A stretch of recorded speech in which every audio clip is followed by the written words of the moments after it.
Welcome back to Vivekananda IAS ಮತ್ತು KS academy. ಯಾರು ಮೊದಲ ಬಾರಿಗೆ ಬಂದಿರೋ ಸ್ನೇಹಿತರೆ ದಯವಿಟ್ಟು ಸಬ್ಸ್ಕ್ರೈಬ್ ಮಾಡಿ ಇಟ್ಕೊಳ್ರಿ. ನಿಮ್ಮ ಫ್ಯೂಚರ್ ಒಳಗೆ ದೊಡ್ಡ ದೊಡ್ಡ ಹುದ್ದೆಗಳಿಗೆ ಯಾರು ಕಾಣಕತ್ತೀರಿ ಅವ್ರಿಗೆ ಮಾತ್ರ 100% ಹೆಲ್ಪ್ ಆಗ್ತದಂತ ಈ ಅಕಾಡೆಮಿ ನಿಮಗೆ ವಿಶ್ವಾಸ ಕೊಡ್ತದೆ ಸ್ನೇಹಿತರೆ. ಯಾರು ಬಂದಿರಿ ಸಬ್ಸ್ಕ್ರೈಬ್ ಮಾಡಿ ಇಟ್ಕೊಳ್ರಿ. ಯಾರಿಗೆ ಅವಶ್ಯಕತೆ ಐತೆ ನೋಡ್ರಿ, ನಿಮ್ಮ ಸ್ನೇಹಿತರಾಗಿರ್ಬೋದು, ನಿಮ್ಮ ರಿಲೇಷನ್ ಆಗಿರ್ಬೋದು, ಅವ್ರಿಗೆ ಸಹ ವಿಡಿಯೋನ ಶೇರ್ ಮಾಡೋದ್ರ ಮುಖಾಂತರ ನೀವು ನಮಗೆ ಸಹಾಯ ಮಾಡ್ಬೋದು ಅಂತ ಹೇಳ್ತೀರಿ. ಸ್ನೇಹಿತರೆ, ಆಲ್ರೆಡಿ ನಾನು ನಿಮ್ಗೆ ಭಾಳ ಹೇಳಕತ್ತೀನಿ ಸ್ನೇಹಿತರೆ, UPSC ಆಗಿರ್ಬೋದು ಅಥವಾ KPSC ಆಗಿರ್ಬೋದು, ಹಾಗೆ ಈಗ ತನಕ KPSC KS ಎಕ್ಸಾಮಿನೇಷನ್ ಪ್ರಿಲಿಮ್ಸ್ ಆಗಿದೆ. ಇನ್ನು ಮೇನ್ಸ್ದವರಿಗೆ ಹೆಲ್ಪ್ ಆಗಲಿ ಅಂತ ಮಿಷನ್ KSC ಸ್ಟಾರ್ಟ್ ಮಾಡಿದ್ದೀವಿ ನೋಡ್ರಿ. ಆರ್ಟ್ ಆ್ಯಂಡ್ ಕಲ್ಚರ್ ಆಲ್ರೆಡಿ ಒಂದು 3 ರಿಂದ 4 ವಿಡಿಯೋಗಳನ್ನು ನಾನು ಮುಗಿಸ್ಕೊಟ್ಟಿದ್ದೀನಿ ರೀ. ಸ್ವಲ್ಪ ಸಮಯ ಇಲ್ಲ ಮತ್ತು ಅನಿವಾರ್ಯ ಕಾರಣಗಳಿಂದ ವಿಡಿಯೋಗಳನ್ನ ಮಾಡೋಕತ್ತಿಲ್ಲ. ಆದ್ದರಿಂದ ದಯವಿಟ್ಟು ಸ್ವಲ್ಪ ನೀವು ಸ್ಟಡಿ ಮಾಡಿರಿ. ನಾನು ಸಾಧ್ಯವಾದಷ್ಟು ನಿಮಗೆ ಸಿಲೆಬಸ್ ಮುಗಿಸ್ಕೊಡುವ ಪ್ರಾಮಾಣಿಕ ಪ್ರಯತ್ನ ಮಾಡ್ತೀವಿ ರೀ. ಮತ್ತೊಮ್ಮೆ ಹೇಳ್ತೀನಿ ರೀ, welcome back to Vivekananda IAS and KS academy. ಸ್ನೇಹಿತರೆ, ಆಲ್ರೆಡಿ ಸಿಂಧು ನಾಗರಿಕತೆಯ ಬಗ್ಗೆ ಏನು ಮಾಡಿದ್ರಿ, ಕಲ್ಕೊಂಡಿದ್ರಿ.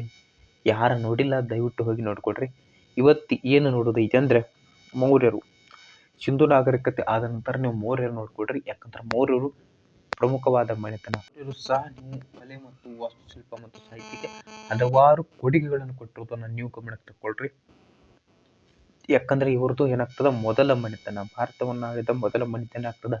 ಚಂದ್ರಗುಪ್ತ ಮೌರ್ಯ ಬರ್ತಾನ, ಕೌಟಿಲ್ಯ ಬರ್ತಾನ, ಕೌಟಿಲ್ಯ ವಿಷ್ಣುಗುಪ್ತ ಆಗಿರ್ಬೋದು, ಚಾಣಕ್ಯ ಆಗಿರ್ಬೋದು, ಈ ರೀತಿಯಾಗಿ ಹಲವಾರು ಹೆಸರುಗಳಾದಂಥ ನಮ್ಮ ಅಶೋಕ ಬರ್ತಾನ, ಅಶೋಕ ದಿ ಗ್ರೇಟ್. ಈತನ ಬಗ್ಗೆ ಎಷ್ಟು ಹೇಳಿದ್ರೆ ಸಾಲದು ಸ್ನೇಹಿತರ. ನಾ ಹಿಸ್ಟ್ರಿ ಹೇಳಕತ್ತಿಲ್ಲ, ಅದು ಬ್ಯಾಡ. ಡೈರೆಕ್ಟಾಗಿ ಏನು ಹೋಗ್ಕೊಂಡ್ರಿ ಆರ್ಟ್ ಆ್ಯಂಡ್ ಕಲ್ಚರ್ ಬಗ್ಗೆ ನೋಡ್ತಾ ಹೋಗೋಣ ಸ್ನೇಹಿತರ. ಕಲಾ ಪ್ರಪಂಚಕ್ಕೆ, ಅದರಲ್ಲೂ ಭಾರತೀಯ ಕಲೆಗೆ, ಕಲಾ ಪ್ರಪಂಚಕ್ಕೆ ಅಂದರೆ ಅದು ಸ್ನೇಹಿತರ ಕಲೆ ಆಗಿರ್ಬೋದು, ವಾಸ್ತುಶಿಲ್ಪಗಳಾಗಿರ್ಬೋದು, ಅದೇ ಕಲಾ ಪ್ರಪಂಚಕ್ಕೆ, ಅದರಾಗೂ ನಮ್ಮ ಭಾರತದಲ್ಲಿ ಕಲೆಗೆ ಮೌರ್ಯರು ಬಹುದೊಡ್ಡ ಕಾಣಿಕೆ ನೀಡ್ತಾರೆ. ಅದು ಹೇಳ್ತೀನಿ, ಮೌರ್ಯರು ಒಂಥರ ಅದ್ಭುತ ದೇವಾಲಯಗಳನ್ನ ಕಟ್ಟಿಸ್ಯಾರ. ಶಾಸನಗಳು ಅಷ್ಟು ಶಾಸನಗಳು ಸಿಕ್ಕವಂದ್ರೆ ಹೇಳ್ತಿರ್ತಾರೆ, ಅಷ್ಟು ಶಾಸನಗಳು ಸಿಕ್ಕ ಬಂದವ. ಅಶೋಕನ ಕಾಲದ ಹಲವಾರು ಕಲಾತ್ಮಕ ಸ್ಮಾರಕಗಳು ಬೆಳಕಿಗೆ ಬಂದವ. ಇವರು ಕಲೆಯನ್ನು ಗಮನಿಸಿದಾಗ ಭಾರತೀಯ ಕಲೆ ಇವರ ಕಾಲದಿಂದ, ಭಾರತೀಯ ಕಲೆ ಇಲ್ಲಿ ಕೊಟ್ಟಿದ್ದಾರೆ ನೋಡ್ರಿ. ಇವ್ರ ಕಲೆ ಎಷ್ಟು ಪ್ರಮುಖ ಐತಿ. ಇವರನ್ನು ಏನ್ರ ಇವರು ಕಲೆ ಮತ್ತು ಸಾಹಿತ್ಯಗಳು ನೀವು ನೋಡಿದ್ರೆ ನಿಮ್ಗೆ ಯಾವ ರೀತಿ ಫೀಲ್ ಆಗ್ತದೆ ಅಂದ್ರೆ, ಏನಪ್ಪ ಭಾರತದ ಕಲೆ ಮತ್ತು ಸಾಹಿತ್ಯ ಇವರ ಕಾಲದಿಂದ ಉಗಮ ಆಯಿತು, ಇವರ ಇದಕ್ಕೆ ಸ್ಟಾರ್ಟ್ ಕೊಟ್ಟರು, ಇವರ ಇದಕ್ಕೆ ಬುನಾದಿ ಹಾಕಿರು ಅನ್ನೋ ಮಟ್ಟಿಗೆ ನೀವೇನು ಮಾಡ್ತೀರಿ. ಅಷ್ಟು ಚಂದ ಏನಾಗಿದ್ದದಂದರೆ ಮೌರ್ಯರು ಕಲೆ ಮತ್ತು ವಾಸ್ತುಶಿಲ್ಪಕ್ಕೆ ಪ್ರಮುಖವಾದ ಕೊಡುಗೆಗಳನ್ನು ನೀಡಿದ್ದಾರೆ. ಭಾರತೀಯ ಕಲೆ ಮೌರ್ಯರಿಂದ ಆರಂಭವಾಯಿತು ಎಂಬ ಹೇಳಿಕೆ ಪ್ರಸಿದ್ಧಿಯಾಗಿದೆ. ಅಶೋಕನ ಕಾಲದ ಅಸಂಖ್ಯ ಸ್ಮಾರಕಗಳು, ಅಶೋಕ ದ ಗ್ರೇಟ್ ಅಶೋಕ, ಅವನ ಕಾಲದ ಅಸಂಖ್ಯ ಸ್ಮಾರಕಗಳಾಗಿರ್ಬೋದು, ಶಾಸನಗಳಾಗಿರ್ಬೋದು, ಭವ್ಯವಾದ ಅರಮನೆಗಳಾಗಿರ್ಬೋದು, ಮತ್ತು ಸೂಕ್ಷ್ಮ ಕೆತ್ತನೆಗಳ ಕಟ್ಟಡಗಳಾಗಿರ್ಬೋದು, ಇವುಗಳೆಲ್ಲ ಮರದಿಂದ ನಿರ್ಮಾಣ ಆಗ್ತಿದ್ದು. ಮೊದಲು ಯಾವಾಗ ಚಂದ್ರಗುಪ್ತ ಕಾಲಗಳಿತ್ತು ಅವಾಗ ಏನಾಗ್ತದೆ, ಮರದಿಂದ ದೊಡ್ಡ ದೊಡ್ಡ ಕಟ್ಟಿಗಳನ್ನು ಕಟ್ ಮಾಡ್ತಿದ್ರು. ನಂತರದಲ್ಲಿ ಏನು ಮಾಡಾಕಿದ್ರು, ನಂತರ ಅಂದ್ರೆ ಅಶೋಕದು ಯಾವಾಗ ಬಂದ್ರಲ್ಲ, ಮೌರ್ಯರ ಸಾಮ್ರಾಜ್ಯಗಳು ಚಂದ್ರಗುಪ್ತ ಮೌರ್ಯನ ಕಾಲದಾಗ ಇಂದು ಅವಾಗೂ ಸಹ ಕಟ್ಟಡಗಳು, ಸೂಕ್ಷ್ಮ ಕೆತ್ತನೆ ಒಳಗೊಂಡ ಕಟ್ಟಡಗಳಿದ್ದು, ಅರಮನೆಗಳಿದ್ದು. ಬಟ್ ಅವೇನೈತೆ ಕಟ್ಟಿಗೆಗಳಿಂದ ಅವನೇನು ನಾಶವಾಗತ್ತು. ಕಟ್ಟಿಗೆಗಿರುವುದರಿಂದ ಅವೇನಾಗುತ್ತೆ, ನಾಶ ಆಗಕತ್ತು. ಚಂದ್ರಗುಪ್ತ ಮೌರ್ಯ ನಂತರ ಬರ್ತಾನೆ ಯಾರ, ಅಶೋಕ ಬರ್ತಾನೆ ನೋಡ್ರಿ. ಆ ಅಶೋಕನ ಕಾಲದಾಗ ಏನಾಗತ್ತು, ಶಿಲೆಯನ್ನು ಯೂಸ್ ಮಾಡಕತ್ರಿ. ಶಿಲೆಯನ್ನು ಬಳಸಿಕೊಂಡು ಮತ್ತು ಕಲ್ಲಿನಲ್ಲಿ ಹಲವಾರು ಪ್ರಕಾರಗಳ ಆ ಕಲ್ಲನ್ನು ಬಳಸಿಕೊಂಡು ಏನು ಮಾಡಿದ್ರು, ಹಲವಾರು ಸ್ಮಾರಕಗಳನ್ನಾಗಿರ್ಬೋದು, ಕಟ್ಟಡಗಳನ್ನಾಗಿರ್ಬೋದು, ಅರಮನೆಗಳನ್ನಾಗಿರ್ಬೋದು, ಅವು ಕಲ್ಲನ್ನು ಬಳಸುವುದರಿಂದ ಏನಾಗ್ತದೆ, ಇವತ್ತು ನಮಗೇನಾಗ್ತದೆ, ಹಲವಾರು ಸ್ಮಾರಕಗಳಾಗಿರ್ಬೋದು, ಹಲವಾರು ದೇವಾಲಯಗಳಾಗಿರ್ಬೋದು ಏನಾಗ್ತದೆ ನಮಗೆ ನೋಡಲು ಸಿಗ್ತಾವ. ಆದ್ದರಿಂದ ಈ ಎಲ್ಲವನ್ನೂ ನಾವು ಏನು ಮಾಡ್ತದೆ ನೋಡ್ತಾ ಹೋಗೋಣ. ಅಶೋಕ ಎಷ್ಟೆಷ್ಟು ಕೊಡುಗೆಗಳನ್ನು ಕೊಟ್ಟಾನ ಅನ್ನೋದನ್ನು ನೋಡ್ತಾ ಹೋಗೋಣ. ಇವತ್ತು ನಾನು ನಿಮ್ಗೆ ಹೇಳಕತ್ತೀನಿ, ಯಾರ ನಿಮ್ಮದು KS ಪ್ರಿಲಿಮ್ಸ್ ಪಾಸ್ ಮಾಡ್ಕೊಂಡಿರಿ ಸ್ನೇಹಿತರೆ, ದಯವಿಟ್ಟು ಏನು ಮಾಡಿರಿ, ನೀವು ಹಳೆಯ ಕ್ವಶನ್ ಪೇಪರ್ನ ಬಿಡ್ಸಕ್ಕೆ ಟ್ರೈ ಮಾಡಿರಿ. ಬರಿಬೇಕು. ಒಟ್ಟು ಕ್ವಶನ್ ಪೇಪರ್ ನೋಡ್ರಿ, ಬರೀರಿ.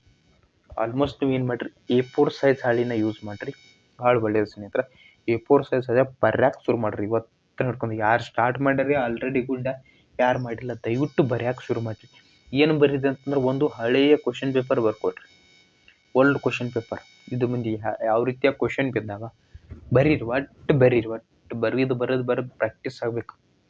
ಓಕೆ, ಇಲ್ಲ ನೀವು ಒಟ್ಟನ ಡೈರೆಕ್ಟಾಗಿ ಬರೀ ಓದ್ತನು ಬರೀ ಡೈರೆಕ್ಟ್ ಎಕ್ಸಾಮ್ದಾಗ ಬರಿತಂದ್ರೆ ಒಟ್ಟಾಗಲ್ಲ, ಅದು ಮರೆತು ಬಿಟ್ರಿ. ದಯವಿಟ್ಟು ನೀವು ಬರಿದು ಪ್ರಾಕ್ಟೀಸ್ ಇಟ್ಕೊಳ್ಳಿ ಸ್ನೇಹಿತರೆ.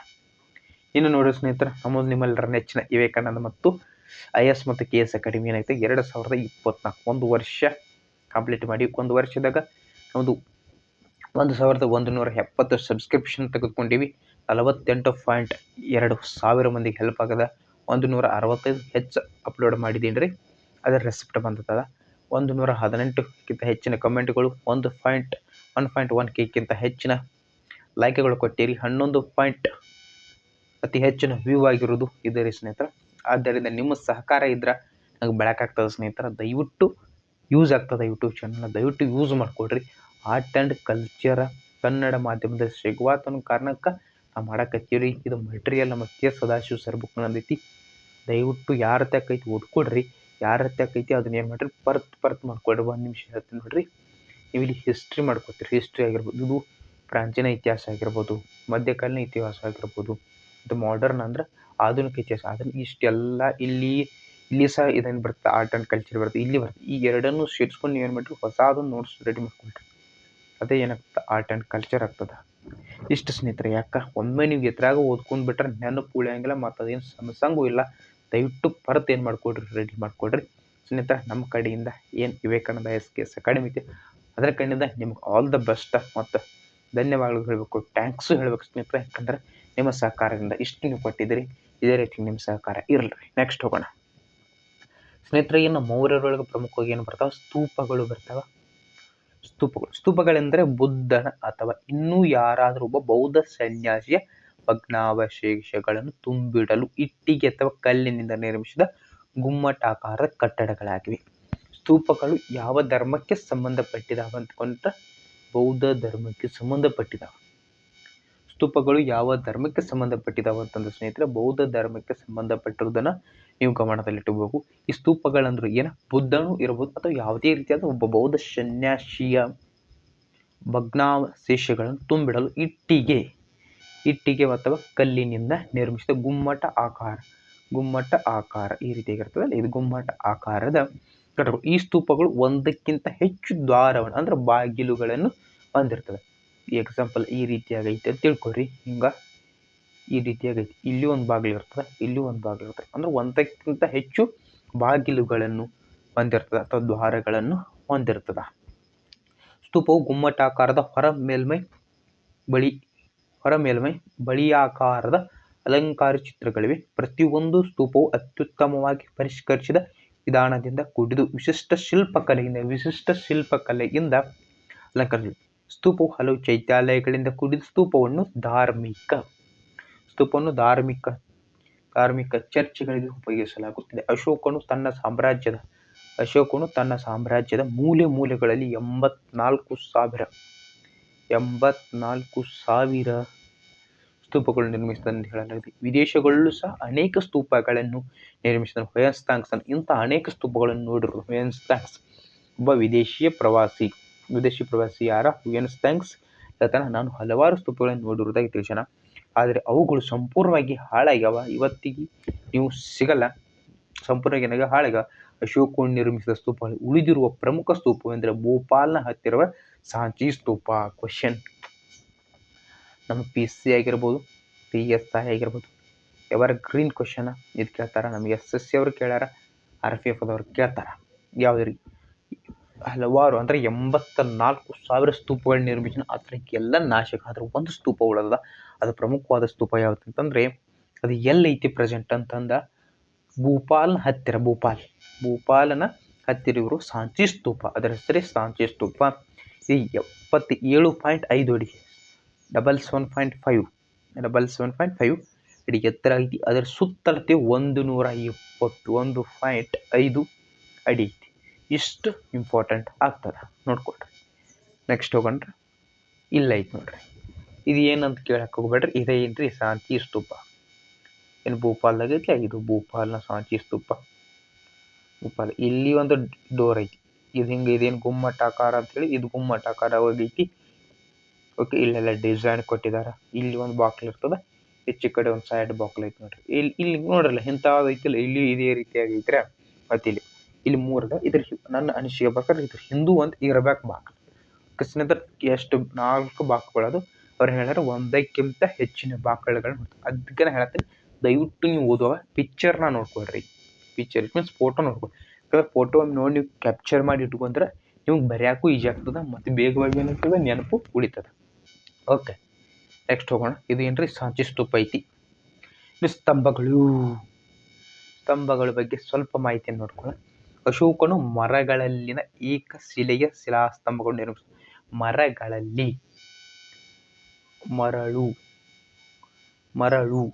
ಮರಳು ಗಲ್ಲಿನಲ್ಲಿ ನಾಟ್ ಫಾರ್ ಮರ, ಗಿಡ, ಕಟ್ಟಿಗೆ ಅಲ್ಲ, ಮರಳುಗಲ್ಲು ಅಂತ ಸಿಗ್ತದೆ. ಆ ಮರಳುಗಲ್ಲಿನ ನಿರ್ಮಾಣ ಏಕಶಿಲಾ ಸ್ತಂಭಗಳನ್ನು ನಿರ್ಮಿಸಿದ. ಇವುಗಳನ್ನು ಚುನಾರದ ಸಮೀಪ ಕಣಿವೆಯಲ್ಲಿ ನಿರ್ಮಿಸಿದ ನಂತರ ತನ್ನ ಸಾಮ್ರಾಜ್ಯ ವಿವಿಧ ಮೂಲೆಗಳಲ್ಲಿ ನಡೆಸಿದ್ದಾನೆ. ಇದು ಫಸ್ಟ್ ರೆಡಿ ಎಲ್ಲ ಆಗೈತಿ ಅಂದ್ರೆ ಒಂದು ದೇವರ ಗುಡಿ ಒಳಗೆ ಒಂದು ಮೂರ್ತಿ ತರ್ತಾರೆ. ಅದು ಏನಾಗ್ತದೆ ಬೇರೆ ಕಡೆ ರೆಡಿಯಾಗಿ ನಿಮ್ಮ ದೇವರ ಗುಡಿ ಬಂದಿರಿ. ಅದೇ ರೀತಿಯಾಗಿ ಇವು ಎಲ್ಲಿ ರೆಡಿ ಆಗಿವು ಚುನಾರದ ಸಮೀಪದ ಕಣಿವೆಯಲ್ಲಿ ನಿರ್ಮಿಸಿ ನಂತರ ಅದನ್ನು ಅವನ ಸಾಮ್ರಾಜ್ಯ ಏನು ಚಿತ್ರಲ್ಲ ಇಲ್ಲೊಂದು ನಿರ್ಮಿಸನ ಇಲ್ಲೊಂದು ನೆಟ್ಟಾನ ಅಂದ್ರೆ ಮಣ್ಣಿನಲ್ಲಿ ಹುಗುದು ಒಂದು ಡಿಶಿ ಕಂಬ ಅಥವಾ ಲೈಟ್ ಕಂಬ ನಿಲ್ಸಾಣ ಅನ್ನಂಗೆ ಆಗ್ತಿತ್ತು ಅರ್ಥ. ಇವುಗಳು ಲೋಹದ ಕಂಬಗಳೇನು ಅನ್ನುವಷ್ಟು ಹೊಳಪಿನಿಂದ ಕೂಡು ಲೋಹಗಳ ಕಂಬ ಅಲ್ಲ, ಅವೇನ ಮಣ್ಣಿನ ಕಂಬಿನಲ್ಲಿ ಮಾಡ್ಯಾರ. ಬಟ್ ಅವು ಎಷ್ಟು ಹೊಳಿತಾವೆ ಹೆಂಗೆ ಅನಿಸ್ತಾವ, ಲೋಹಗಳ ಕಂಬಗಳೇನು ಎಷ್ಟು ಹೊಳಿತಾವ ಅಷ್ಟೊಂದು ಏನಿತ್ತು ಅವಾಗ ಟೆಕ್ನಾಲಜಿ ಮುಂದುವರೆದಿತ್ತು ಅನ್ನೋದನ್ನು ನೀವು ಗಮನಿಸಬೇಕಾಗ್ತದ. ಪ್ರತಿ ಸ್ತಂಭವು ಸಾಧಾರಣವಾಗಿ 30ರಿಂದ 40 ಅಡಿ ಎತ್ತರವಿದ್ದು 50 ಟನ್ ತೂಕವುಳ್ಳದಾಗಿ. 30ರಿಂದ 40 ಅಡಿ ಎತ್ತರ ಐತಿ, 50 ಟನ್ ತೂಕ ಅಂದ್ರೆ ಭಾರ ಐತಿ, ಕೆಜಿ ಭಾರ ವೇಟ್ ಐತಿ ಅಂದಂಗ್ರಿ. ಮಧುರ ಮತ್ತಿತರ ಕಡೆಗಳಲ್ಲಿ ಉನ್ನತವಾದ ಸಣ್ಣ ಕಪ್ಪು ಚುಕ್ಕೆ ಇರುವ ಕಲ್ಲುಗಳಿಂದ ಸ್ತಂಭಗಳನ್ನು ನಿರ್ಮಿಸಲಾಗಿದೆ. ಕೆಲವು ಸ್ತಂಭಗಳು ಶಿರೋಭಾಗದ ಮೇಲೆ ಸಿಂಹ. ಕ್ವಶನ್ ಆಗಿದೆ, ಯಾರ್ಯಾರು ವಿಲೇಜ್ ಅಕೌಂಟ್ ಬರೀರಿ ನೋಡ್ರಿ, ಅವ್ರಿಗೆ ಕ್ವಶನ್ ಆಗಿದೆ. ಏನ ನಮ್ಮ 4 ಮುಖದ ಸಿಂಹ ಐತಿರ್ಲ ಅದೊಂದು ಈ ರೀತಿಯಾಗಿ ಅದ್ರ ಕೆಳಗೆ ಯಾವ್ಯಾವ ಪ್ರಾಣಿಗಳಿದ್ವು ಅಂತ ಕ್ವಶನ್ ಆಗಿದೆ. ಯಾರು ಕ್ವಶನ್ ಪೇಪರ್ ನೋಡಿ ಅಲ್ಲಿ ನೋಡ್ಕೊಳ್ರಿ, ಹಾಗೆ ಕ್ವಶನ್ ಇನ್ನು ಮುಂದೆ ಇದಾಗ್ಬೋದು, ಅದಕ್ಕೆ ಈಗ ನೋಡಿಟ್ಕೊಳ್ರಿ. ನೋಡ್ರಿ, ಕೆಲವು ಸ್ತಂಭಗಳ ಶಿರೋಭಾಗ ಅಂದ್ರೆ ಮೇಲ್ಭಾಗದಲ್ಲಿ ಕಂಬಿರ್ತದೆ, ಇದು ನೆಲಕ್ಕೆ ಕುಳಿತಾರೆ, ಇದು ಮೇಲ್ಭಾಗ. ಈ ಮೇಲ್ಭಾಗದಲ್ಲಿ ಏನೇನಿದೆ, ಸಿಂಹ ಐತಿ, ಆನೆ, ವೃಷಭ, ಕುದುರೆ ಮುಂತಾದ ಪ್ರಾಣಿಗಳ ಆಕೃತಿಗಳು ಸ್ತಂಭಗಳ ಮುಕುಟಗಳಂತೆ ರಾಜಾಜಿಸುತ್ತವೆ. ಸಾರನಾಥದ ಬಳಿ ಇರುವ ಸ್ತಂಭದ ತಲೆಯ ಮೇಲೆ 4 ಸಿಂಹಗಳನ್ನು 4 ಕಡೆ ಸಿಂಹಗಳ ಕೆತ್ತನೆ ಮಾಡ್ಯಾರ. ಮಧ್ಯದಲ್ಲಿ ಧರ್ಮಚಕ್ರ, ಪೀಠದಲ್ಲಿ ಸಿಂಹ. ಇಲ್ಲ ಇದ ಕ್ವಶನ್ ಆಗಿತ್ತು ನೋಡ್ರಿ ವಿಲೇಜ್ ಅಕೌಂಟ್. ಮಧ್ಯದಲ್ಲಿ ಧರ್ಮಚಕ್ರ ಐತ್ರಿ, ಪೀಠದಲ್ಲಿ ಸಿಂಹ, ಆನೆ, ವೃಷಭ, ಕುದುರೆಗಳನ್ನು ಸುತ್ತೊಳಗೆ ಸರ್ ಜಾನ್ ಮಾರ್ಷಲ್ ಅವರು ಈ ಕಲಾ ನೈಪುಣ್ಯತೆಯನ್ನು ಈ ರೀತಿ ಪ್ರಶಂಸಿಸಿದರು. ಇದು ಕ್ರಿಸ್ತ ಪೂರ್ವ 3ನೇ ಶತಮಾನದಲ್ಲಿ ಭಾರತದ ಅತ್ಯಂತ ಮುಂದುವರೆದ ಕಲಾ ಕೌಶಲ್ಯದ ಮಾದರಿಯಾಗಿತ್ತು. ಆ ಕಾಲದಲ್ಲಿ ಜಗತ್ತಿನ ಇತರ ಯಾವ ಸ್ಥಳದಲ್ಲಿಯೂ ಕಲೆಯು ಪ್ರಗತಿಯ ಪರಾಕಾಷ್ಠೆಯು ಮುಟ್ಟಿರಲಿಲ್ಲ. ಈ ಕೋಟ್ ಯಾಕೆ ಹೇಳಿನಿ ಅಂತಂದ್ರೆ ಎಲ್ಲಿ ಈ ಕೋಟ್ ಯೂಸ್ ಆಗ್ತದ. ಎಕ್ಸಾಂಪಲ್ ನಿಮ್ಗೆ ಮೇನ್ಸ್ ಒಂದು ಕ್ವಶನ್ ಐತಿ, ಮೇನ್ಸ್ ಎಕ್ಸಾಮ್ ಬರೀ ಆರ್ಟ್ ಆ್ಯಂಡ್ ಕಲ್ಚರ್ದಾಗ ಐತೆ ತಿಳ್ಕೊರಿ. ಅಶೋಕನ ಕಾಲದ ಅಥವಾ ಬಿಡ್ರಿ ಮೌರ್ಯರ ಕಾಲದ ಕಲೆ ಮತ್ತು ವಾಸ್ತುಶಿಲ್ಪವನ್ನು ವಿವರಿಸ್ರಿ ಅಂತ ನಿಮ್ಗೆ ಕ್ವಶನ್ ಆಗ್ತಂದ್ರೆ ನೀವು ಇಂಟ್ರೊಡಕ್ಷನ್ ಬರೀಕಿಂತ ಮೊದಲು ಇಂಟ್ರೊಡಕ್ಷನ್ ಡಬಲ್ ಕಾಮ ಹಾಕಿ ಇದನ್ನು ಬರೆದಾರ ಸರ್ ಜಾನ್ ಮಾರ್ಷಲ್ನ ಪ್ರಕಾರ ಬರೀರಿ ಬೇಕಾರೆ ಬಿಡ್ರಿ ಬರೀರ್ಬೇಕಾರ. ಸರ್ ಜಾನ್ ಮಾರ್ಷಲ್ ಅವರು ಹೇಳಿರುವಂತೆ ಈ ಕಲಾ ನೈಪುಣ್ಯತೆಯು ಅಥವಾ ಮೌರ್ಯರ ಕಾಲದ ಕಲಾ ನೈಪುಣ್ಯತೆಯು ಇದು ಕ್ರಿಸ್ತ ಪೂರ್ವ 3ನೇ ಶತಮಾನದಲ್ಲಿ ಭಾರತ ಅತ್ಯಂತ ಮುಂದುವರೆದ ಕಲಾ ಕೌಶಲ್ಯದ ಮಾದರಿಯಾಗಿತ್ತು. ಆ ಕಾಲದಲ್ಲಿ ಜಗತ್ತಿನ ಇತರ ಯಾವ ಸ್ಥಳದಲ್ಲಿಯೂ ಕಲೆಯು ಪ್ರಗತಿ ಆ ಪರಾಕಾಷ್ಠತೆ ಮುಟ್ಟಿರಲ್ಲ. ಹಿಂಗೆ ಹಾಕಿ ಬಿಟ್ಟಿರ್ತಾರೆ, ನೋಡಿದ್ರು ಕೂಡ ಏನಕ್ಕೆ ಅಟ್ರಾಕ್ಟ್ ಆಗ್ತದೆ. ಅವ್ರಿಗೆ ಯಾರು ವ್ಯಾಲ್ಯೂಯೇಷನ್ ಮಾಡ್ತಿರ್ತಾರೆ, ಪೇಪರ್ ಚೆಕ್ ಮಾಡ್ತಿರ್ತಾನೆ, ಆ ಪೇಪರ್ ಚೆಕ್ ಅಟ್ರಾಕ್ಟ್ ಆಗಿ ಈ ಹುಡುಗ ಓದಿಪ್ಪ ತಿಳ್ಕೊಂಡು ನಿಮ್ಗೆ ಅಂಕಗಳೇನಾಗ್ತಾವೆ ಆಟೋಮೆಟಿಕ್ ಇನ್ಕ್ರೀಸ್ ಆಗ್ತಾವೆ. ಎಲ್ಲ ಇನ್ಕ್ರೀಸ್ ಮಾಡೋ ಟೆಕ್ನಿಕ್ಗಳು ಇವತ್ತು ನೀವು ಮಾಡ್ಕೊಟ್ಟಿರ್ತಾರೆ. ಅದನ್ನ ಏನು ಮಾಡಿರಿ ಬರೀದು ಪ್ರಾಕ್ಟೀಸ್ ಮಾಡ್ಕೊಟ್ರಬೇಕು. ಎವ್ರಿ ಡೇ ಬರೀರಿ. ಎವ್ರಿ ಡೇ ಒಂದು ಕಡೆಂದ್ರೆ ಒಂದು 3 ಅಂದ್ರೆ ಒಂದು ಕ್ವಶನ್ ಪೇಪರ್ ಪದ್ಧತಿ ಬಿಡಿಸ್ರಿ. ಮೇನ್ಸ್ ಅದು ಪೇಪರ್ 1 ಇರಲಿ ಪೇಪರ್ 2 ಇರಲಿ ಚಂದಂಗೆ ಬಿಡಿಸ್ರಿ. ಇವತ್ತು ಯಾವುದೋ ಒಂದು ಟಾಪಿಕ್ ಓದಿದ್ರೆ ನಾನು ಚಂದಂಗೆ ಏನು ಇದ್ರಾಗ ಬರೀರಿ. ನಿಂದು ಯಾವುದೋ ಓನ್ ಮೈಂಡ್ ಮ್ಯಾಪ್ ಹಾಕ್ಕೊಳ್ರಿ. ಈ ರೀತಿಯಾಗಿ ಮೈಂಡ್ ಮ್ಯಾಪ್ಗಳು ಬರ್ತಾವೆ ನೋಡ್ರಿ. ಮೈಂಡ್ ಮ್ಯಾಪ್ ಮಾಡಿ ಏನರ ಮಾಡಿ ನೆನಪಿಟ್ಕೊಳ್ರಿ, ಬರೀರಿ, ಸಕ್ಸಸ್ ಆಗ್ರಿ ಅಷ್ಟ. ಓಕೆ, ಇದನ್ನು ಸರಿಯಾಗಿ ನೋಡ್ಕೊಳ್ರಿ. ನೆಕ್ಸ್ಟ್ ಸ್ಲೈಡ್ ಹೋಗೋಣ. ಒಬ್ಬ ವ್ಯಕ್ತಿಯು ಇಷ್ಟು ಉತ್ಕೃಷ್ಟ ಕಲೆಯನ್ನು ನಿರ್ಮಾಣ ಮಾಡಬೇಕಾದ್ರೆ ಅವನು ತಲೆಮಾಂತರ ಅಂದರೆ ಜನರೇಷನ್ ಆ ಕಲೆ ಉಪನ್ಯಾಸವನ್ನು ಮಾಡುತ್ತಿರಬೇಕು. ತನ್ನೆಲ್ಲ ಅನುಭವ ಸಾರವನ್ನೇ ಅವನ ಈ ಕಲೆಯಲ್ಲಿ ಪಡೆಯಿಳಿಸಿದ್ದಾನೆ ಎಂದಿದ್ದಾರೆ.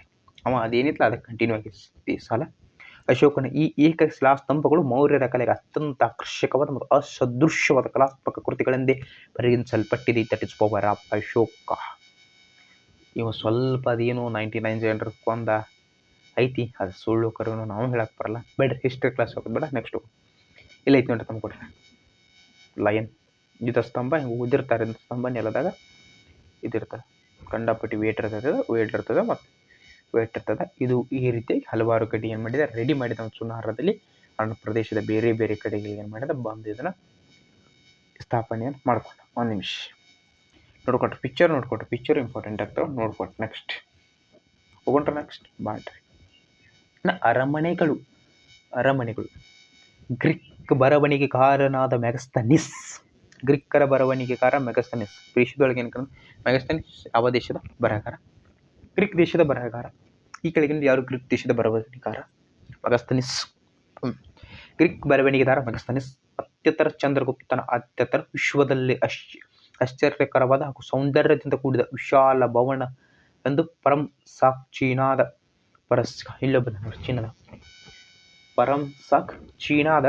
ಪರಾಶಕ ಪಾಹಿಯಾನನು ಮೌರ್ಯ ಸಾಮ್ರಾಜ್ಯದ ಅವನತಿಗೊಂಡು 7 ಶತಮಾನಗಳ ನಂತರ ಭೇಟಿ ಕೊಟ್ಟ ಅಶೋಕನ ಅರಮನೆಯನ್ನು ನೋಡಿದಾಗ್ಯೂ ಅದರ ವೈಭವದಿಂದ ವಿಸ್ತೃತಗೊಂಡು ಪಾಹಿಯಾನನು ಇಂತಹ ಅರಮನೆಗಳು ಮಾನವ ನಿರ್ಮಿತವಾಗಿರದೆ ದೇವರಿಂದಲೇ ನಿರ್ಮಿತವಾಗಿರಬೇಕೆಂದು ಆಶ್ಚರ್ಯ ಸೂಚಿಸುತ್ತಾನೆ. ಬರ್ರಿ ನೋಡ್ರಿ ಅರಮನೆಗಳು ಇಲ್ಲಿ ಪಾಯಿಂಟ್ ಹಾಕ್ತೀರಾ ನೀವು. ಪಾಯಿಂಟ್ ನಂಬರ್ 2 ಅರಮನೆಗಳು ಪಾಯಿಂಟ್ ನಂಬರ್ ಡಬಲ್ ಮಾರ್ಕೊಟ್ ಪಾಹಿಯಾನ ತಗ್ರಿ. ಪಾಹಿಯಾನ ಫಸ್ಟ್ ಕ್ಲಾಸ್ ಈ ಕೋಟ್ ಬರೋದ್ರಿಗೆ ಅಟ್ರಾಕ್ಟಿವ್ ಆಕೈತಿ. ನೀವು ಅಬ್ಸರ್ವ್ ಮಾಡಿಕೊಟ್ರೆ ಪಾಹಿಯಾನ ಹತ್ರ ಇಂತಹ ಅರಮನೆಗಳು ಮಾನವ ನಿರ್ಮಿತವಾಗಿರದೆ ದೇವರಿಂದ ನಿರ್ಮಿತವಾಗಿರಬೇಕೆಂದು ಆಶ್ಚರ್ಯ ಸೂಚಿಸುತ್ತಾನೆ. ಆದರೆ ಇವುಗಳು ಇಟ್ಟಿಗೆ ಮರಗಳಿಂದ ನಿರ್ಮಿತವಾದ ಕಟ್ಟಡಗಳಾಗಿದ್ದು ಇಂದು ನಾಶವಾಗ್ಯವ. ಇತ್ತೀಚೆಗೆ ನಡೆದ ಸಂಶೋಧನೆ ಪಾಟಲಿಪುತ್ರದಲ್ಲಿ 1000 ಕಂಬಗಳಿಂದ ಕೂಡಿದ ವಿಶಾಲವಾದ ಅಂಗಳವಿರುವುದು ಕಂಡು ಬಂದಿದೆ. ಡಬಲ್ ಮಾರ್ಕ್ ಹಾಕಿ ಏನು ಬರೀಬೇಕು? ಅರಮನೆಗಳು ಡಬಲ್ ಮಾರ್ಕ್. ಇಂತಹ ಅರಮನೆಗಳು ಮಾನವ ನಿರ್ಮಿತವಾಗಿರೋ ಪಾಹಿಯಾನನ ಪ್ರಕಾರ ಇಂತಹ ಅರಮನೆಗಳು ಮಾನವರ ನಿರ್ಮಿತವಾಗಿರ ದೇವರಿಂದ ನಿರ್ಮಿತವಾಗಿದೆ ಎಂದು ಆಶ್ಚರ್ಯ ಸೂಚಿಸುತ್ತಾನೆ. ಅದಕ್ಕೆ ಡಬಲ್ ಮಾರ್ಕ್ ಕೊಟ್ಟ. ಈ ಮೇಲೆ ಪಾಹಿಯಾನನು ಹೇಳಿರುವ ಹೇಳಿಕೆಯನ್ನು ಗಮನಿಸಿದಾಗ ಮೌರ್ಯರ ಕಾಲದ ಅರಮನೆಗಳು ಎಷ್ಟೊಂದು ವೈಭವಪೂರ್ವಿತವಾಗಿದ್ದಾವೆ ಎಂದು ಗೊತ್ತಿದ್ದು 3-4 ಪಾಯಿಂಟ್ ಬರೆದ ಮೆಗಸ್ತನಿಸ್ನಷ್ಟು ತಗೊಂಡು ಮತ್ತು ಇತ್ತೀಚೆಗೆ ನಡೆಸಿದ ಸಂಶೋಧನೆಯಲ್ಲಿ ಪಾಟಲಿಪುತ್ರ ಅಥವಾ ಪಾಟ್ನಾದ 1000 ಕಂಬಗಳ ಕೂಡಿದ ವಿಶಾಲವಾದ ಮೈದಾನವಿತ್ತು ಅಥವಾ ಅಂಗಳವಿರುವುದನ್ನು ಇತ್ತೀಚೆಗೆ ಕಂಡುಕೊಳ್ಳಲಾಗಿದೆ. ಹಾಕಿ ಸ್ವಲ್ಪ ಹೈಲೈಟ್ ಹಿಂಗೆ ಹೊಡೆದ್ರಿ ಅದು ಮುಗಿತು. ಅವ್ರು ವ್ಯಾಲ್ಯೂಯೇಷನ್ ಮಾಡೋರು ನೋಡ್ತಾರೆ. ಡಬಲ್ ಮಾರ್ಕ್ ಶಿವಾಶ್ 100 ಕಂಬಗಳು ಇಷ್ಟು ಮಾಡಿ ಬೆತ್ತ 10 ಇಂಪಾರ್ಟೆಂಟ್ ನೋಡ್ಕೊತೋಗ್ರಿ. ಗುಹಾಲಯಗಳು ಸ್ವಲ್ಪ ನೋಡಬೇಕಾಗ್ತದೆ. ಗುಹಾಲಯಗಳು ಬೌದ್ಧರು ಇರ್ಬೋದು, ಜೈನರು ಇರ್ಬೋದು, ಅಜೈವಿಕ ಪದಗಳ ಸನ್ಯಾಸಿಗಳ ಧ್ಯಾನಾರ್ಚನೆಗೆ ಮತ್ತು ವಸತಿಗಾಗಿ ಗುಹಾಲಯಗಳನ್ನು ನಿರ್ಮಿಸಲಾಗಿದೆ. ಅಶೋಕ ಮತ್ತು ಆತನ ಮೊಮ್ಮಗ ದಶರಥ ಇಂಥ ಅನೇಕ ದೇವಾಲಯಗಳನ್ನು ನಿರ್ಮಿಸಿದ್ದಾನೆ. ಈ ಗುಹಾಲಯಗಳು ಗಯಾದಿಂದ 24 ಕಿಲೋಮೀಟರ್ ದೂರದಲ್ಲಿರುವ ಬಾರ್ಬರ್ ಬೆಟ್ಟ ಈಗೂ ಅದಾವರೆ ಅವು ಬಾರ್ಬರ್ ಬೆಟ್ಟ ಪ್ರದೇಶದಲ್ಲಿ. ಇದು ಬಾರ್ಬರ್ ಮತ್ತು ನಾಗಾರ್ಜುನ ಒಂದು ಬಾರ್ಬರ್ ಇನ್ನೊಂದು ನಾಗಾರ್ಜುನಿ ಗುಹಾಲಯಗಳು ಕರೆಯುತ್ತಾರೆ. ಬಾರ್ಬರ್ ಬೆಟ್ಟದಲ್ಲಿ 4 ಗುಹೆಗಳು. ಬಾರ್ಬರ್ ಬೆಟ್ಟದಲ್ಲಿ 4 ಗುಹೆಗಳು. ನಾಗಾರ್ಜುನಿ ಬೆಟ್ಟದಲ್ಲಿ 3 ಗುಹೆಗಳು. ಬೃಹತ್ ಬಂಡೆಗಳನ್ನು ಕೊರೆದು ವಿಶಾಲ ಗುಹಾಲಯವನ್ನು ನಿರ್ಮಿಸಿರುವ ಮೌರ್ಯ ಶಿಲ್ಪಿಗಳ ತಾಳ್ಮೆ ಕೌಶಲ್ಯತೆ ಮೆಚ್ಚುವಂಥದ್ದಾಗಿದೆ. Patience is power. ತಾಳ್ಮೆ ಬಹಳ ಮುಖ್ಯ. ಶಿಕ್ಷಣಕ್ಕೆ ತಾಳ್ಮೆಗೆ ಅವಶ್ಯಕತೆ ಐತೆ. ಇನ್ಸ್ಟಾದಾಗ ಒಂದು ಟ್ರೆಂಡ್ ಓಡಾತೈತಿ, ಅದನ್ನು ಬಿಟ್ಟು ನೀವು ಇಲ್ಲಿ ತಾಳ್ಮೆಯಿಂದ ಕೂತ್ಕೊಂಡು ಹೋದ್ರಿ 10 ಜಾಬ್ ಕೇಸ್ ಹಾಕ್ರಿ. ಅಂದ್ರೆ ರೆಡ್ ಲೈಟ್ ಕೊಡ್ತಾರೆ, ಕಾರ್ ಕೊಡ್ತಾರೆ, ಮನಿ ಕೊಡ್ತಾರೆ, ಊಟ ಕೊಡ್ತಾರೆ, ಎಲ್ಲ ವರ್ತ ಕೊಡ್ತಾರೆ. ಅದರಿಂದ ತಾಳ್ಮೆಯಿಂದ ಓದ್ರಿ. ಅವತ್ತು ನೋಡ್ರಿ ಬಂಡೆಗಳನ್ನು ಕೊರೆದಾರ, ದೊಡ್ಡ ಬಂಡೆಗಳನ್ನ ಕೊರೆದು ಗುಹಾಲಯಗಳನ್ನು ಮಾಡ್ಯಾರ. ಕೂತು ಒಂದು ಕಡೆ ಓದುವರೆ ತಂದ್ಬಿಟ್ರೆ ದಯವಿಟ್ಟು ಓದ್ಕೊಡ್ರಿ. ನೆಕ್ಸ್ಟ್ ನೋಡ್ಕೊಡ್ರಿ, ಅವರ ತಾಳ್ಮೆ ಮತ್ತು ಕೌಶಲ್ಯಗಳು ಮೆಚ್ಚುವಂಥದ್ದಾಗಿದೆ.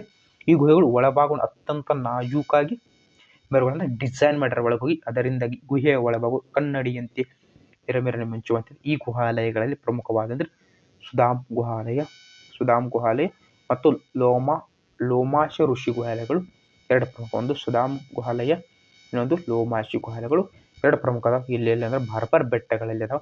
ಒಂದು ಬಾರ್ಬರ್ ಗುಹೆ ಮತ್ತು ಇನ್ನೊಂದು ನಾಗಾರ್ಜುನ ಗುಹೆ. ಎರಡು ಗುಹೆಗಳು ಪ್ರಮುಖವಾಗಿ ಕಂಡು ಬರ್ತಾವ.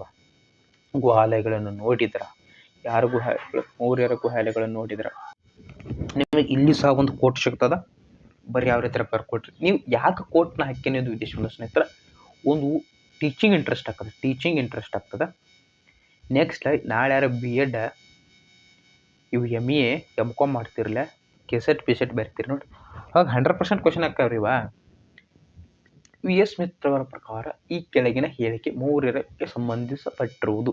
ಇತ್ತೀಚೆಗೆ ಅನ್ಕ ನೀವು ನೋಡ್ರಿ ABCD ಬರವಲ್ಲ ಅವ್ರಿಗೆ ಹಿಂಗೆ ಬಂದ್ಬಿಡ್ತಾವ ಕ್ವಶನ್. ಎಷ್ಟು ಓದಾಕ ಹೋಗೋ ಟೈಮ. ಆದ್ದರಿಂದ ಸರಿಯಾಗಿ ನೋಡ್ಕೊಡ್ರಿ. ನೀವು ಬರೆಯಾಕ ಸ್ವಲ್ಪ ಅಟ್ರಾಕ್ಟ್ ಕಾಣಬೇಕಂದ್ರೆ ದಯವಿಟ್ಟು ಕೋಟ್ಗಳನ್ನ ಯೂಸ್ ಮಾಡ್ಕೊಡ್ರಿ. ಚಂದ ಕೋಟ್ ಯೂಸ್ ಮಾಡಿ ಬರ್ರಿ, ಅಟ್ರಾಕ್ಟ್ ಆಗ. ಮೌರ್ಯರ ಕಲೆಯ ಸರಳತೆಯಿಂದ ಕೂಡಿದು ಅದ್ಭುತ ಗಾಂಭೀರ್ಯವನ್ನು ಹೊಂದಿದೆ ಹಾಗೂ ಆಧ್ಯಾತ್ಮಿಕ ಸತ್ಯ ಸ್ಥಿತಿಯನ್ನು ಪ್ರತಿನಿಧಿಸುತ್ತದೆ ಎಂದು ಕಲಾತಜ್ಞ ಅಭಿಪ್ರಾಯಪಟ್ಟಿದ್ದಾರೆ. Doctor V.S. ಸ್ಮಿತ್ ಅನ್ನೋರು ಪ್ರಮುಖ ಇತಿಹಾಸಕಾರ ಏನು ಹೇಳ್ತಾರೆ, ಕಲ್ಲು ಕುಟುಕನ ಚಾತುರ್ಯವು ಪರಿಪೂರ್ಣತೆಯ ಹಂತವನ್ನು ಮುಟ್ಟಿತ್ತೆಂದು ಕಲ್ಲು ಕುಟುಕನು ತನ್ನ ಕಲಾ ರಚನೆಯಲ್ಲಿ ಅಸಾಧಾರಣವಾದ ಪಾಣ್ಯವನ್ನು ಪ್ರದರ್ಶಿಸಿದ್ದಾನೆ ಎಂದಿದ್ದಾರೆ. V.S. ಸ್ಮಿತ್ ಅವ್ರು ಏನು ಹೇಳ್ತಾರೆ ನೋಡ್ರಿ, ಯಾರ ಮೌರ್ಯರ ಸ್ವಲ್ಪ ಗುಹೆಗಳು ಏನು ಮಾಡಿದಾರ, ಒಂದು ಬಾರ್ಬರ ಗುಹೆಗಳಾಗಿರುವುದು, ನಾಗಾರ್ಜುನ ಗುಹೆಗಳು, ಬೆಟ್ಟಗಳಲ್ಲಿ ಅಲ್ಲಿ ಅದನ್ನು ನೋಡಿ V.S. ಸ್ಮಿತ್ ಅವ್ರು ಹೇಳ್ತಾರೆ, ಕಲ್ಲು ಕುಟುಕನ ಚಾತುರ್ಯವು ಪರಿಪೂರ್ಣತೆಯ ಹಂತವನ್ನು ಮುಟ್ಟಿತ್ತೆಂದು ಕಲ್ಲು ಕುಟುಕನು ತನ್ನ ಕಲಾ ರಚನೆ ಅಸಾಧಾರಣದ ಪಾಣಿಯನ್ನು ಪ್ರದರ್ಶಿಸಿದ್ದಾನೆ ಎಂದಿದ್ದಾರೆ.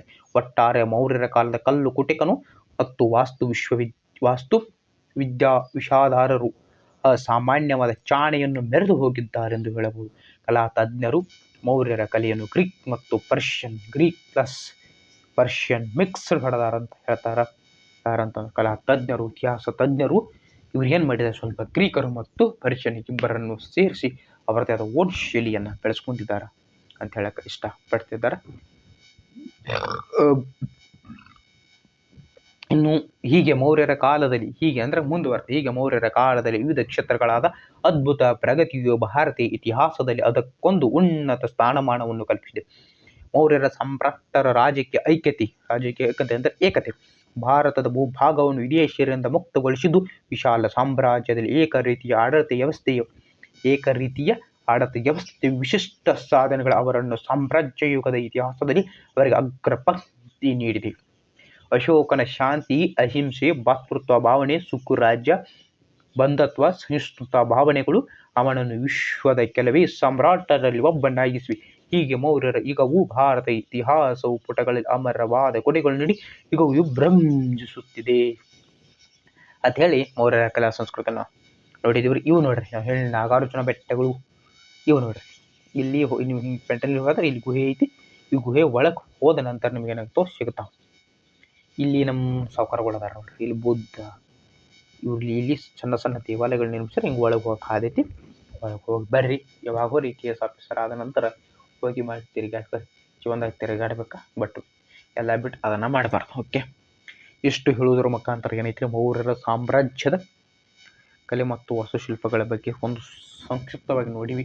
ಇಂಪಾರ್ಟೆಂಟ್ ಆಗ್ತದೆ. ಇದನ್ನು ಹೇಳಿದೆನಲ್ರಿ, ಇದು ನಮ್ಮದು 2024 ರೆಸಿಪ್ಟ್ ಕೊಟ್ಟರೆ, ಈಗ 2025 ಸ್ಟಾರ್ಟ್ ಐತೆ. 2025ದಾಗ ಎಷ್ಟು ಇವು ಕೊಡ್ತೀರಿ ನಿಮ್ಮೆಲ್ಲ ಡಿಪೆಂಡ್ ಐತಿ. ದಯವಿಟ್ಟು ಕೊಡ್ರಿ. ನಾವು ಹಂಗೆ ಮಾಡ್ಬೇಕಂದ್ರೆ ಸ್ವಲ್ಪ ಪ್ರಾಬ್ಲಮ್ ಇರ್ತವೆ, ಸ್ವಲ್ಪ ಸಂಭಾಳಿಸ್ಕೊಂಡು ಮಾಡಾಕಿದ್ದೀವಿ. ದಯವಿಟ್ಟು ಹೆಲ್ಪ್ ಮಾಡಿರಿ ನೀವು. ನಿಮ್ಮಿಂದ ನಮ್ಗೆ, ನಮ್ಮಿಂದ ನಿಮ್ಗೆ ಹಂಗೆ ಸಂಭಾಳಿಸ್ಕೊಬೇಕು. ಇದು ನಿಮ್ಮದೆಲ್ಲ ನೆಚ್ಚಿನ ಬೇಕಂದ್ರೆ IAS ಮತ್ತು KS ಅಕಾಡೆಮಿ ಸಬ್ಸ್ಕ್ರೈಬ್ ಮಾಡಿಕೊಡ್ರಿ. ಫ್ಯೂಚರ್ IAS ಮತ್ತು KS ಯಾರಿಗೂ ಇರ್ತೀರಿ ಇವ್ರಿಗೆ 100% ಹೆಲ್ಪ್ ಆಗ್ತದೆ. ದೊಡ್ಡ ಕ್ಲಾಸ್ಗಳು, ದೊಡ್ಡ ಹುದ್ದೆಗಳು ಯಾರಿಗಂದ್ರೆ ಯಾರು ಕೂತ ಜಾಗದಾಗ 3 ರಿಂದ 4 ತಾಸು ಕೊಂಡಿರ್ತೀರಿ ಅವ್ರಿಗೆ ದೊಡ್ಡ ಹುದ್ದೆಗಳು ಸಿಗ್ತವೆ. ಅದು ಬಿಟ್ಟು ನಾವು 1 ತಾಸು ಓದ್ತೇನೆ 3 ತಾಸು ತಿರುಗಾಡ್ತೇನೆ ನಡೆಯಲ್ರಿ, ಅದು ಮರ್ತು ಬಿಡ್ರಿ. ಇತ್ತೀಚೆಗೆ ಕಾಂಪಿಟೇಷನ್ ನೋಡಿರಿ ಹಂಗೈತಿ. ನನಗಿಂತ ಹೆಂಗೆ ನಿಮ್ಗೆ ಗೊತ್ತಿರ್ತದೆ. ಅದರಿಂದ ಸರಿಯಾಗಿ ಓದ್ಕೊಡ್ರಿ. ನಿಮ್ಗೆ ಏನೇ ಡೌಟ್ ಇದ್ರು